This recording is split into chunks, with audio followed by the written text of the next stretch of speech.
আসসালামু আলাইকুম দর্শক শ্রোতা। এটা হলো কড়ালি আম, মানে কচি আমের হলো জুস। এটা আমের চোচা সহ জুস করবেন, আমাদের চোচা সহ বাদে জুস করা হয়েছে। আমের চোচা সহ জুস করে খাবেন। এটা অনেক কাজ উপকার করে, ডায়াবেটিস নিয়ন্ত্রণ করে, হাই প্রেশার নিয়ন্ত্রণ করে, পেটের গ্যাসের কাজ করে, শরীরে এনার্জি রিকভারি করে এবং টোটাল রোগ প্রতিরোধ ক্ষমতা বাড়ায়, চোখের জ্যোতি বাড়ায়। এটা হাজারো উপকার আছে।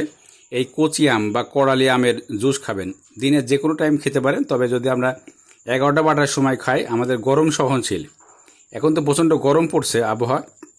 আপনি 11টা-12টার সময় যদি একটা কড়ালি আমের জুস খান, আল্লাহর রহমতে শরীরে এনার্জিটা রিকভারি আসবে, শরীরে গরম কম অনুভূতি হবে। এটা হাজারো উপকার আছে, 1% ব্যাড রিভিউ নাই। এই কড়ালি আমের জুসের সঙ্গে আপনি দিতে পারেন একটু বিট লবণ, একটু মধু দিতে পারেন, লেবু দিতে পারেন। এটা অর্গানিক জিনিস, 4-5টা আইটেম মিলেও খাইতে পারবেন। আপনার হাতের কাছে যেটা আছে সেটা 2-3টা আইটেম মিলেই খাবেন, আল্লাহর রহমতে খুব ভালো থাকবেন।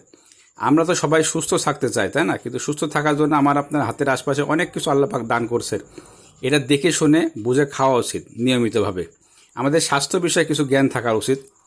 প্রতিটা জিনিসের জ্ঞান থাকা ভালো, তবে স্বাস্থ্য বিষয়ে জ্ঞান থাকা সবচেয়ে জরুরি। কারণ হলো শরীর হলো আল্লাহ তাআলার সবচেয়ে বড় নিয়ামত, শারীরিক সুস্থতা আল্লাহ তাআলার সবচেয়ে বড় নিয়ামত।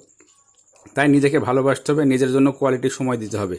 ভালো কাজে কখনো কৃপণতা করা যাবে না, ভালো কাজে কখনো অলসতা করা যাবে না।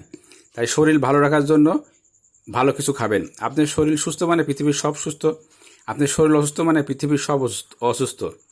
আয়ু দুই প্রকার, একটা হলো সুস্থ আয়ু, একটা হলো অসুস্থ আয়ু। আপনার হাজার হাজার কোটি টাকা থাকতে পারে, কিন্তু যদি শরীর অসুস্থতা হয়, তাহলে আপনার পৃথিবীর সব অচল। তাই নিজেকে ভালোবাসুন, নিজের জন্য কোয়ালিটি সময় দিন। আর আমি সবসময় বলি, প্রাকৃতিক খাবার খান এবং প্রকৃতির সাথে থাকুন। আল্লাহ হাফেজ।